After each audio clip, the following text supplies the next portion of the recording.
بسم اللہ الرحمن الرحیم۔ الصلاۃ والسلام علی رسولہ الکریم۔ دکھ درد تکلیف کے وقت کا عمل۔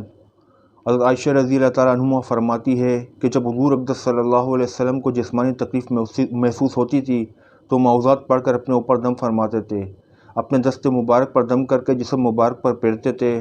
پھر جب آپ اس مرض میں مبتلا ہوئے جس میں آپ صلی اللہ علیہ وسلم کی وفات ہوئی تو میں دم کرتی تھی اور معوذات پڑھ کر حضور صلی اللہ علیہ وسلم کے دست مبارک کو آپ صلی اللہ علیہ وسلم کے جسم پر پھیرتی تھی۔ میں یہ کام اس لیے کرتی تھی کہ حضور اقدس صلی اللہ علیہ وسلم کے مبارک ہاتھوں کا بدل میرے ہاتھ نہ ہو سکتے تھے، لہذا ہر مسلمان کو چاہیے کہ دکھ درد تکلیف کے وقت چاروں کل اور خصوصاً قل اعوذ برب الفلق اور قل اعوذ برب الناس پڑھ کر اپنے اوپر دم کیا کرے۔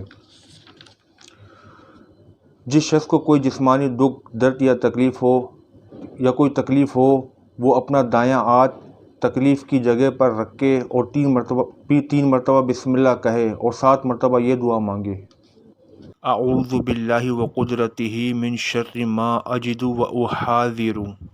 اعوذ باللہ وقدرتہ من شر ما اجد واحاذر۔ میں اللہ اور اس کی قدرت کی پناہ لیتا ہوں اس تکلیف کے شر سے جو مجھے ہو رہی ہے اور جس سے میں ڈر رہا ہوں۔